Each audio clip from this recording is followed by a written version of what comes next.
Thank you. It's a pleasure being here talking about place branding. It's the area that I really enjoy. It's my field of expertise. I'm the regional editor for the Place Branding Public Diplomacy, but Keith is the academic editor for that journal. I'm currently working in Lisbon as a brand consulting, so I advise the Portugal Tourism Board, some cities and the regions on these aspects of place branding. Well, place branding is a complex issue. It's not about logos. It's much more, it's deeper than that. And that's actually that concept, that complexity of place branding that I'm bringing here today. I'm going to be talking about a brand. It's the Algarve brand. The Algarve it's a region in southern Portugal. It's a many touristy place. It's quite successful in terms of tourism revenues and attraction. Probably the majority of you already know the place or already heard about it. And, well, the thing is that how you brand a place like the Algarve as a tourism place, how you develop a strategy for it. So I'm bringing here the model, and this model is not a model developed by the regional tourism organization, but it is the vision of the English towards this brand. So the conceptual model of the Algarve brand is built by the consumers. In this case, the consumers are the English. Okay. I want to start with a presentation showing this rock. Well, it's a normal rock, right? Would you spend like 20 minutes in a line to see this rock? Would you pay 10 euros, 15 euros to go in the museum to see this rock? I wouldn't. Probably would not as well. Spend not even 30 seconds thinking about this rock. Well, when I add this label, say it's the moon rock, things changes. Now probably you are willing to spend like 10, 20 minutes, half an hour, 1 hour in a line to see this rock. So now you're willing to spend 10 euros, 15 euros, 20 euros to get in a museum to see this rock. So what is the value of this rock? Well, the value is not in the object, it's not in the rock. Maybe for the geologists, it's in the rock. For the majority or few that are not geologists, the value, it's in the label, in the marker. Why is that? Because the marker, the moon rock, tells you a story. It's a storytelling. It tells about an achievement of humankind going to the moon, gets a rock, bringing down to Earth. So it's about meaning. It's about storytelling. It's about the marker. It's not about the object. This tells you that the tourists are semiotics. People are semiotic. People build reality through signs. So we have to think about those signs and manage those signs in order to achieve a certain objective and a certain purpose. Let me show another image here. Probably all of you know this building, the Guggenheim Museum. Well, it's a building. It's an infrastructure. It's a really important building. But in the scale of a city, it's not that. It doesn't occupy so much space. The interesting part is that this building transformed the economy of Bilbao. Bilbao in the 80s was a post-industrial city that was in declining. When they ordered this building, the GDP of this city just started changing. And it could all revolutionize the economy of the city. It became a tourism attraction, the city and the region. So here we have just a building higher that transformed the economy of a city. And the building was higher. They hired an architect, Frank Gehry, that by that time he wasn't that known architect. So here we have to think about the people that were behind the Bilbao City Hall as very visionary people that allowed these not so known architects to build such a structure that transformed the entire economy of the city and the region. So what we have? We know that we have to manage markers, give meanings to markers, identify those, build storytells, and we need to manage variables. Being a structure like the Guggenheim Museum can be seen as a variable. So what we need in terms of brand management, place brand management, we have to identify here two different aspects. We have to think about brand identity and brand image. There's always this confusion about what is identity and what is image. Well, brand identity is what me as a place brand, the owner of the place brand, want to achieve. It's my vision for the place brand. What do I see? How do I want to see? So it's my promises to the market. Brand image is how the consumers perceive me. So it's their expectations in terms of consumption. What I want to make sure is that my promise will go to the expectations of the consumers. So I want brand identity to be equal to brand image. In order to do that, I will have to manage certain variables. My question is, which variables? Those are the ones that I've got to identify. And this brings me to the Algarve brand. Before going to the Algarve brand, we're talking about consumers, about perceptions, about image. And this is an important aspect. We're always talking about perceptions. And we cannot forget that. It's perception, it's not reality. The reality is built by us. So if it's about perception, it's about motivations to consume, we have to think about the consumer. We have to define the consumer. Who is the consumer? So in terms of in the context of tourism, motivations to travel are very different than to invest or to study or to live. Well, I'm going to focus here only in terms of tourism. So this model is developed thinking about tourists. Well, we know there's two main characteristics when people travel and why they invest time and money to travel. Those two motivational forces are breaking with the routine and looking new experience. People want to break the routine of work, home, work, and then sometimes they want to look for new experience. And that is why if you take holidays and stay at home, you don't have to go to work, so you're breaking routine. You might think that's holidays. Well, it's not proper holidays. You might not consider those as proper holidays. Why? Because the element of new experience is not there. You have to have that element, the element of new experience. That makes you travel. That makes you looking for new things. Well, these two motivational forces, they work together. They are inclusive, not exclusive.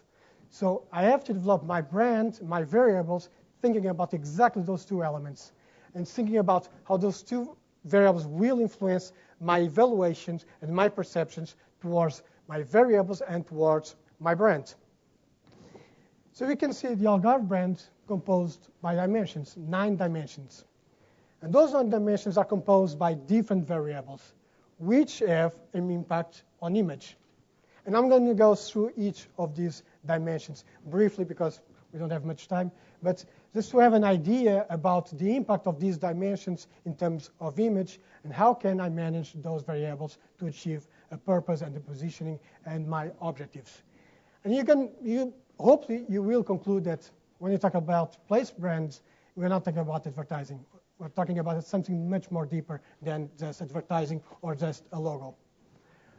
Think about development, and once again, this model is developed thinking about the English vision of the Algarve, and it's about perceptions. When you think about development, you think about what has been changed in the landscape because of tourism. What has been transformed in terms of what has been constructed in terms of hotels, infrastructures, what has to be sacrificed in terms of rural areas in order to build all those infrastructures. If my perception of a place is that it's too developed, it's just hotels and plant gardens and golf courses, well, that place is not very different from other places. So the Algarve starts not being able to differentiate with places in Florida or places in Mexico or in Morocco or in Tunisia. So it's going to start to be the same as the other places. If it's the same as the other places, looking for new experience for an English person that already visits those places in Mexico, their incentive to go to the Algarve would be slim, wouldn't be not interested. It will be just a tacky, crowded, down-market, and interesting place. Why? Because also the perception of the Southern Europe in terms of holidays, beach holidays, is always perceived as a crowded places.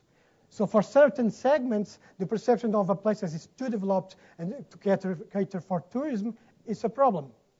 So what do I have to do? I have to valorize the elements of rural areas, the areas of historical elements. I have to make sure that those issues are there, are in place.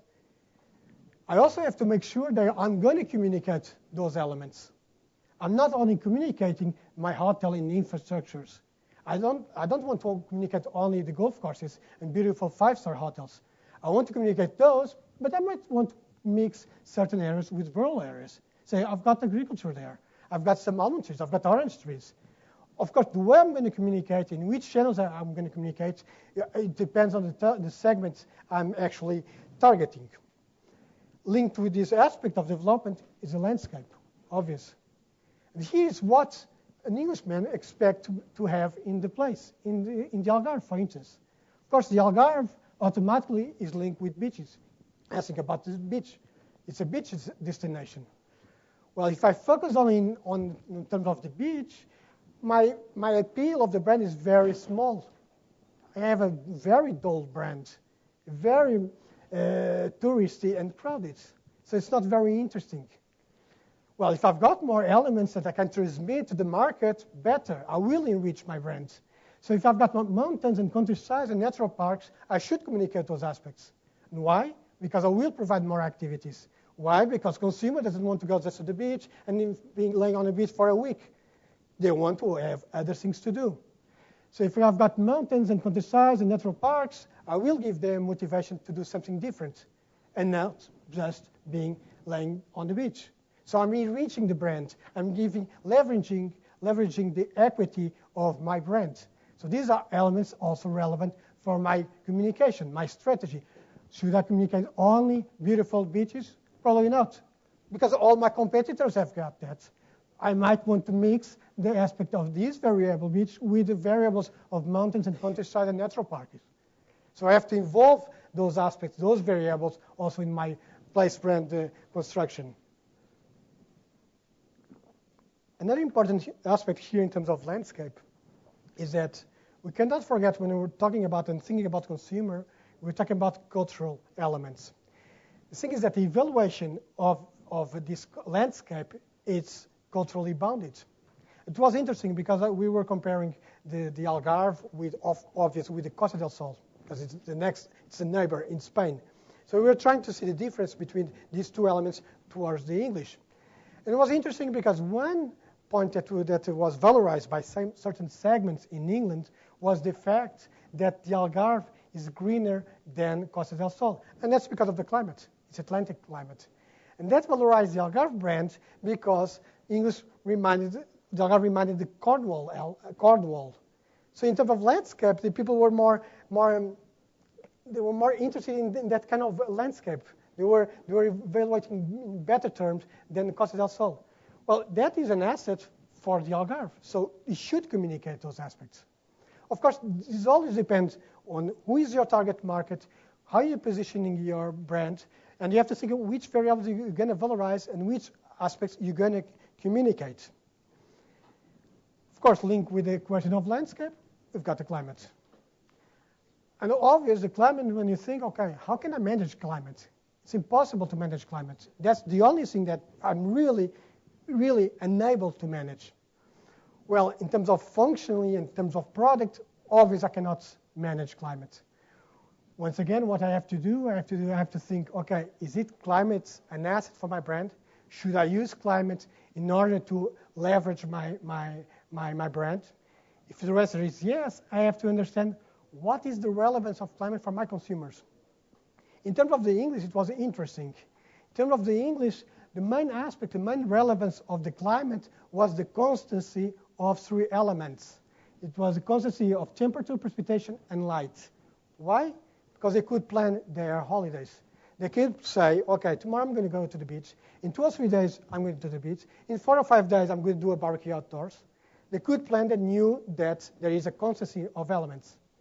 Try to do that in England. Try to do a picnic, plan a picnic in 3 days in Hyde Park. You cannot. It'll be raining or not. You don't know. So it's very hard to plan. So when you have brands like in Southern Europe that risk is not there, you should communicate those elements. Those elements are part of your brand. That should be incorporated and should be communicated. And why are all these elements, dimensions relevant? You have development, you have landscape, and climate. Those aspects are relevant because of activities. As I was telling previously, people travel for breaking the routine, looking for new experience. The new experience implies that you want to do activities. You want to do something.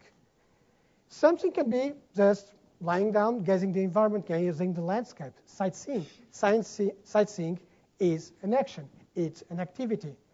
So in that case, you have to have the landscape so you can gaze on. You have to have the cultural elements you have to gaze on. So you have to promote also those kinds of activities because you don't want to have a dull image. your brand has to be fun. It has to be something, something to do. Because that's why the consumer is investing money and time to consume your brand.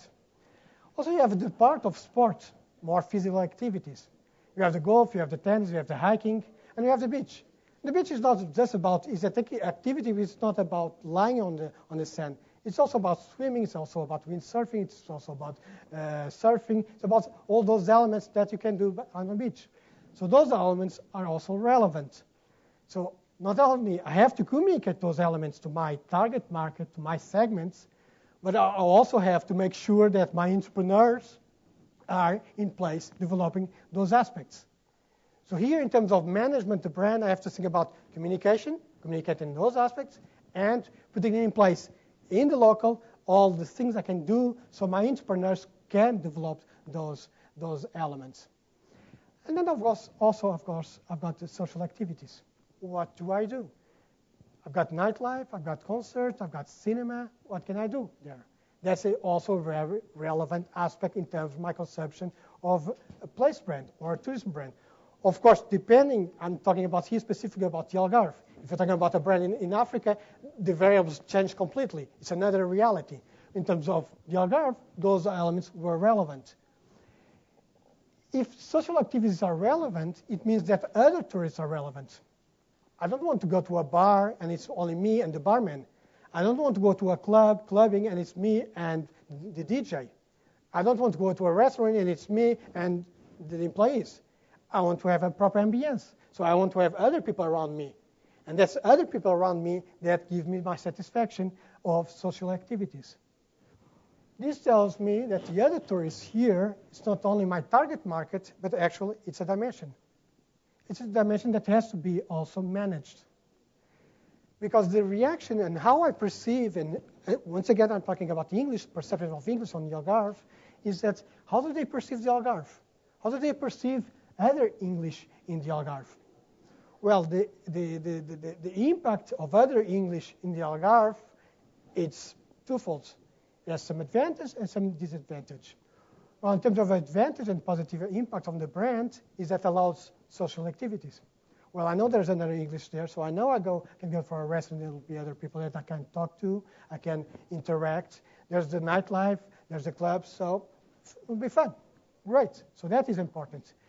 Also, for longer-term tourists that spend 6 months, 8 months, for instance, retired people, there's a safety net aspect of having other English in the territory that gives some kind of perceived safety.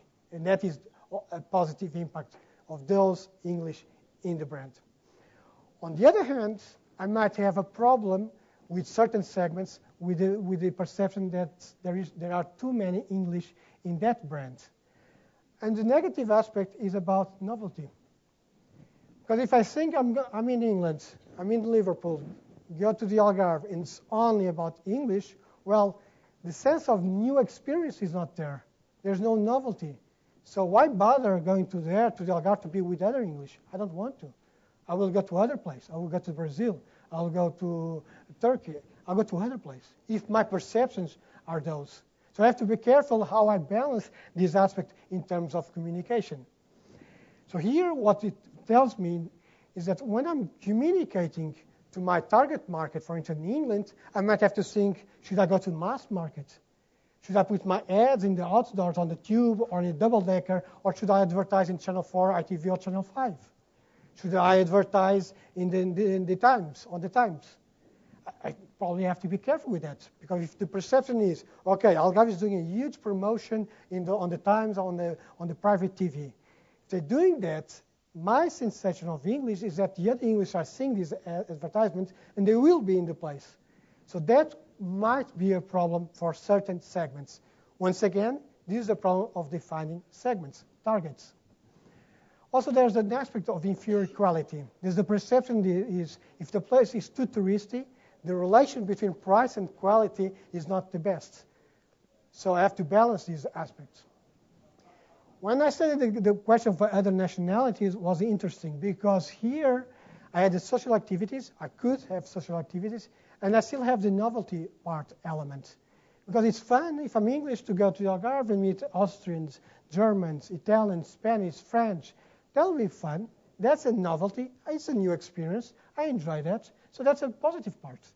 So I might have to communicate those aspects to my target market. On the other hand, I've got a less authentic, a low-quality brand, if the brand is perceived too touristy. Finally, when I studied the aspect of the Portuguese, that the destination is a mainly Portuguese destination, well, there was not negative elements there, because the Portuguese gave the social activity element, gave the novelty, and assured a better quality, because the assumption is if the locals go to that place, well, they will not be triggered. They will know where to go.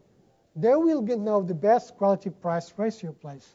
So I'm going to follow the Portuguese. I will know where they go. So that will give me a guarantee of good quality. So here I have to think about exactly how I'm going to manage this dimension. I cannot think about this dimension only as my target, but I have to think this element as my main dimension. An aspect linked with the other tourists and activity is gastronomy.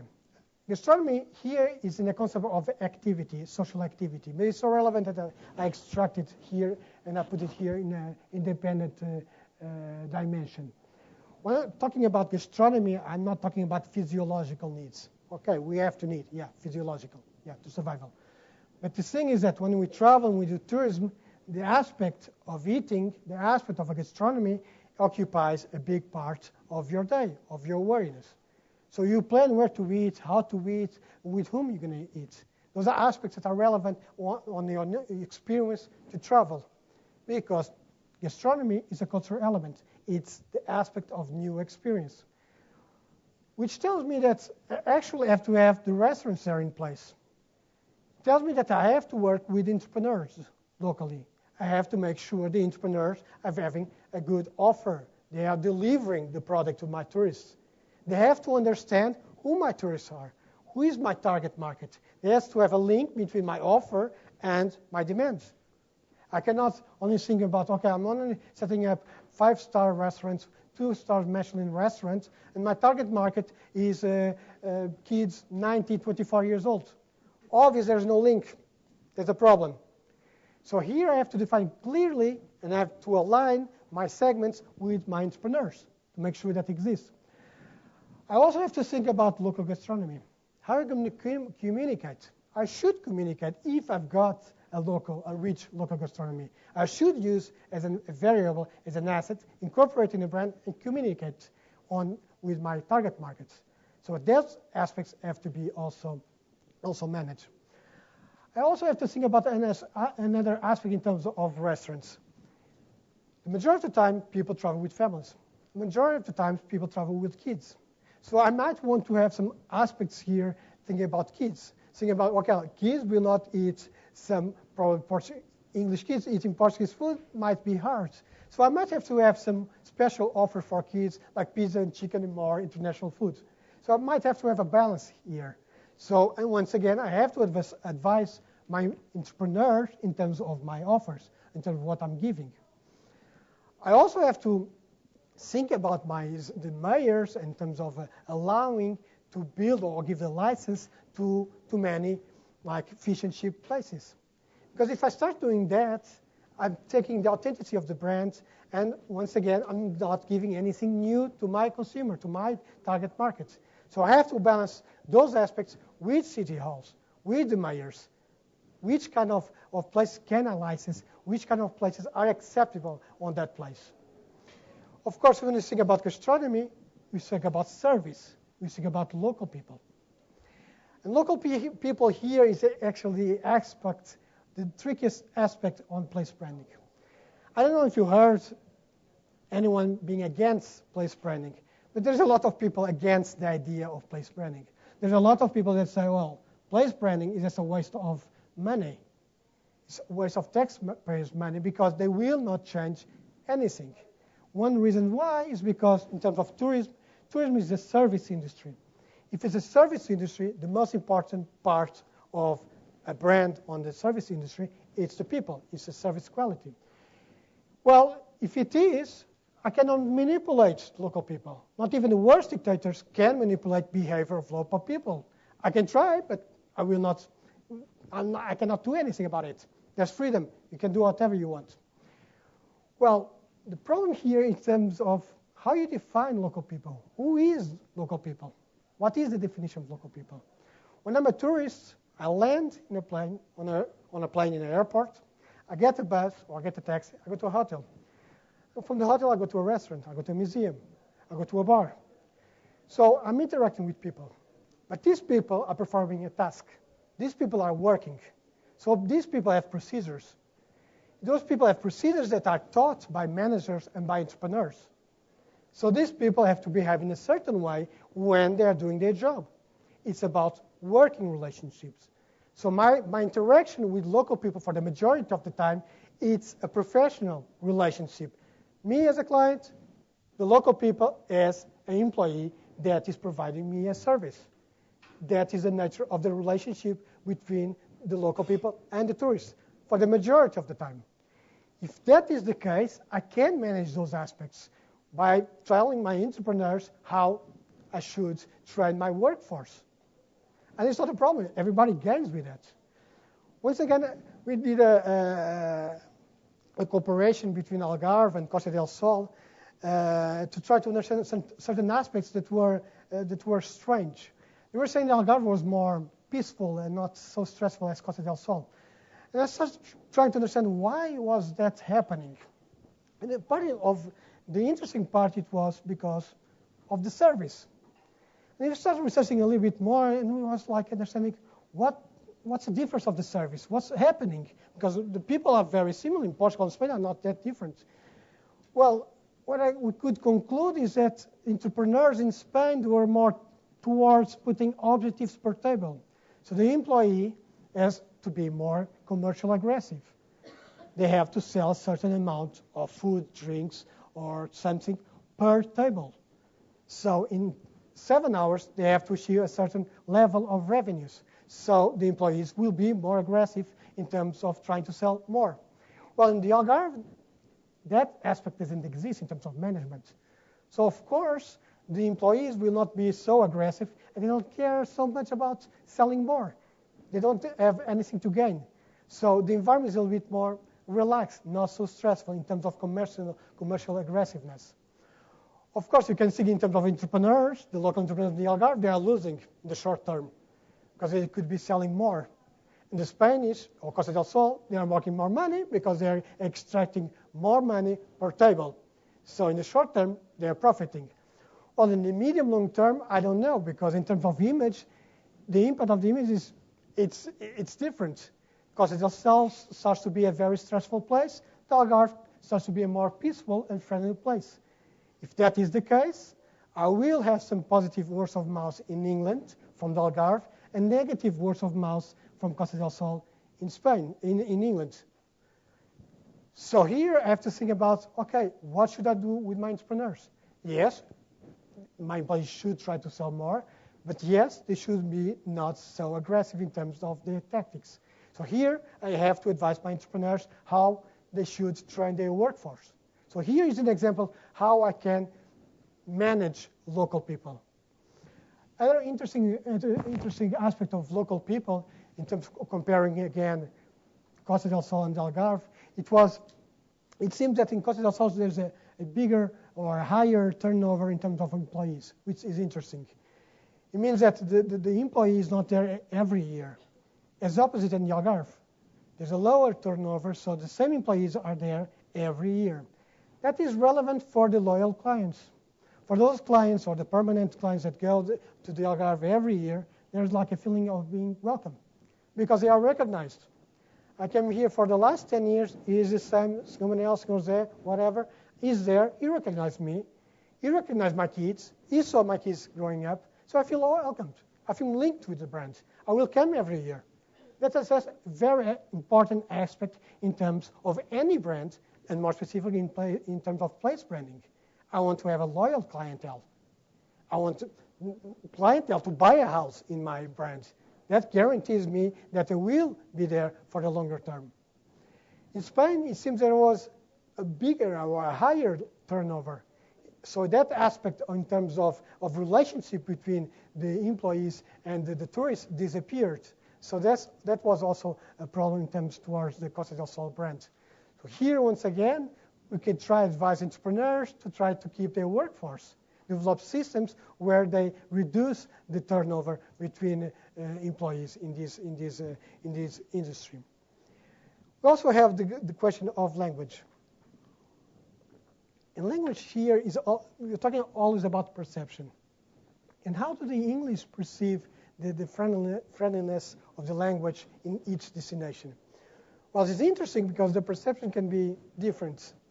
The perception can be, okay, it's English friendly because it's a touristy place. There's so many English there that they speak English, including the restaurants will be English. The kids that are serving me will be English. So again, the authenticity place is not there.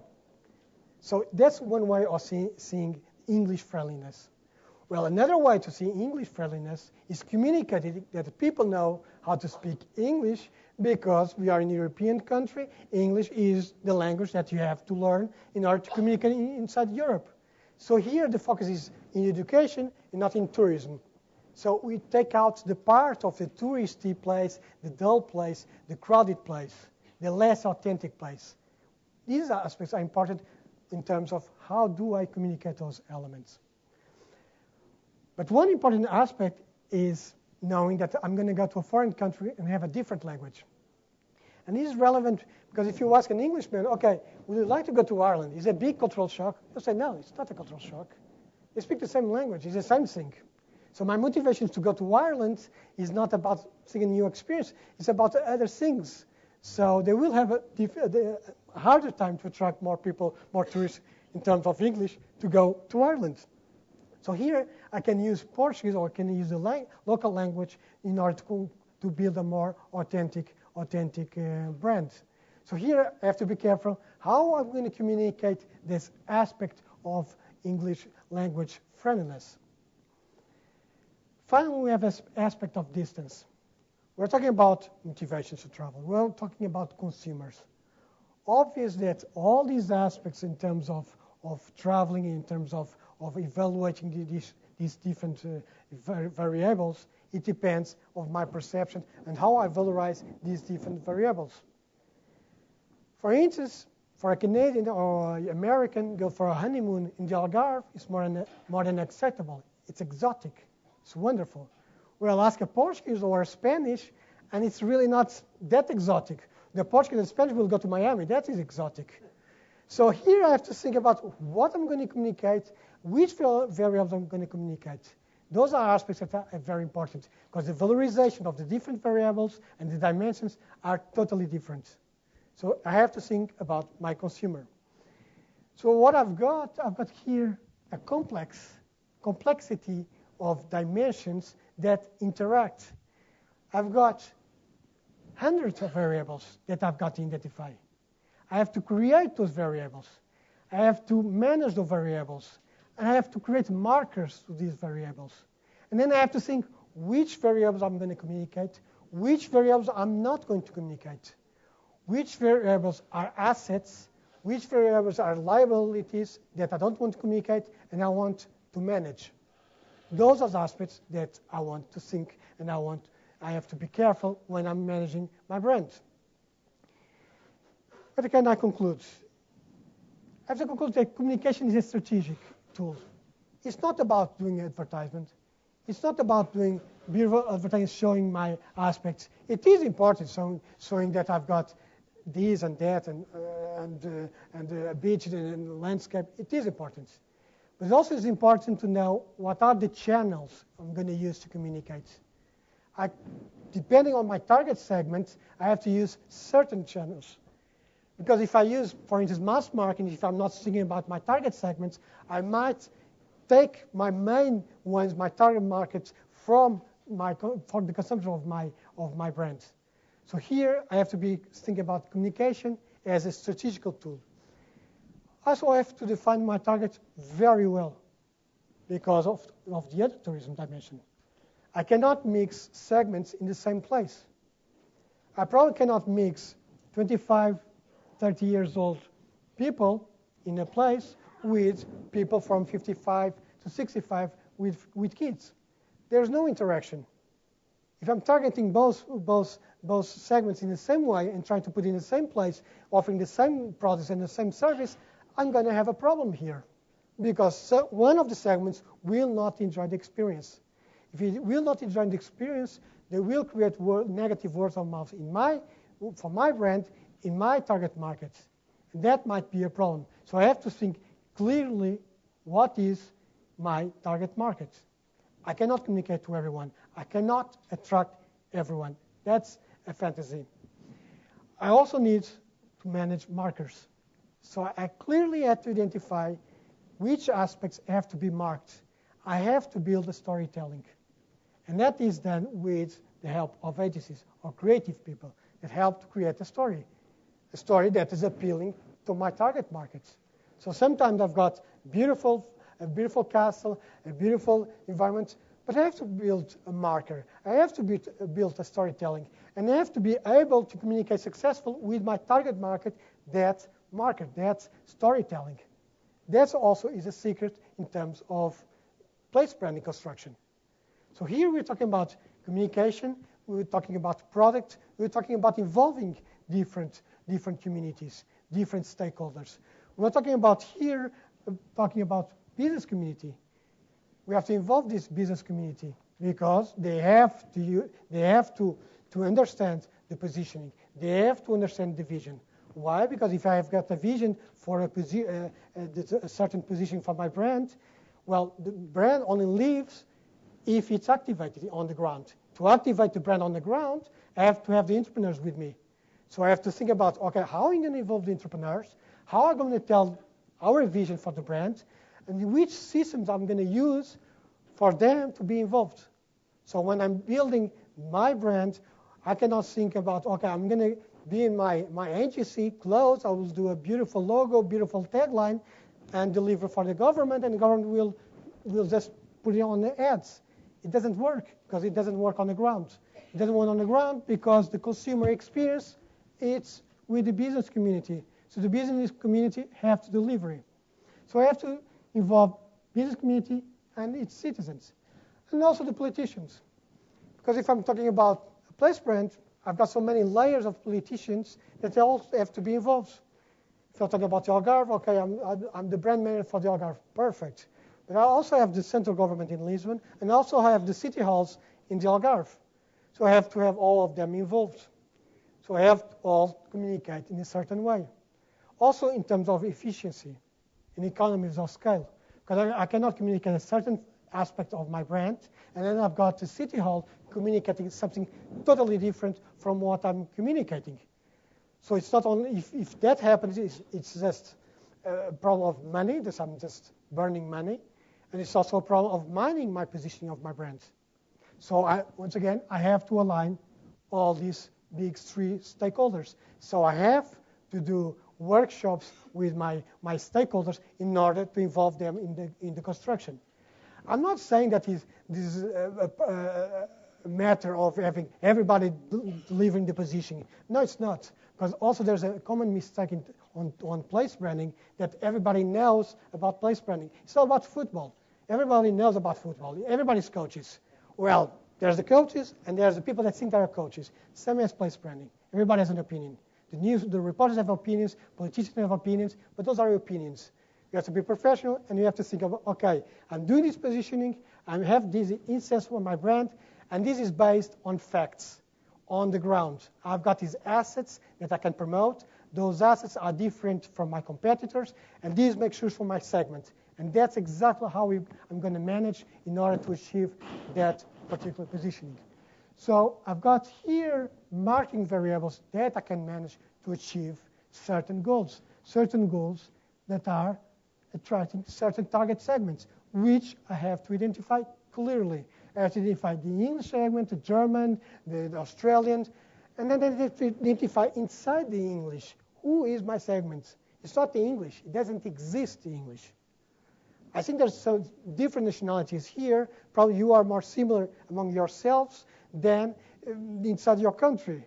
If you have English, a German, and Austrian 25 or 35 years old, they will communicate better than an English 25 years old with an English 55 years old. So I have to be careful when I'm thinking about my segments. That has to be clearly. That is, have to be a starting point of my project in terms of place branding. As a conclusion, final conclusion, in terms of place branding, I have to think about the positive impact on society. The aspect of place branding is a quite recent concept. It started like in the late 90s, people thinking about managing places as brands. One positive aspect of this is that when place brand managers, consultants have a project of a brand, the thing they will do, they will identify the differentiating points of the brand. How can I differentiate my brand from my competitors? By doing that, they're going to go to the culture, to the local elements. And they will valorize that. By valorizing those elements, those cultural elements and unique elements of the place, I'm fighting the big fight of the 21st century. That is the standardization of the world. So I'm valorizing my uniqueness of the local culture. Also because consumers are becoming more aware of sustainability issues, it also makes a big incentive for me as a place brand manager, putting in place on the brand instruments that make sure that all the development is sustainable. Because I have to have those elements and transmit those elements to the market. If I don't do that, I've got NGOs like Tourism Concern, I don't know if you know, that will go after me. They will boycott my brands. And how do they boycott my brand? By going to Thomas Cook, for instance, or to TUI and say, well, don't go to that place because that place is exploring employees. That place is taking the local people from the front of the beach to build hotels. So boycott those places. So one positive aspect of place branding, it's the initiative of bringing differentiating points of the local place, and also be aware of sustainability issues, aspects. And these aspects creates me, in my opinion, a better world. So here, place branding, I think, has a positive contribution for society. This finished my presentation.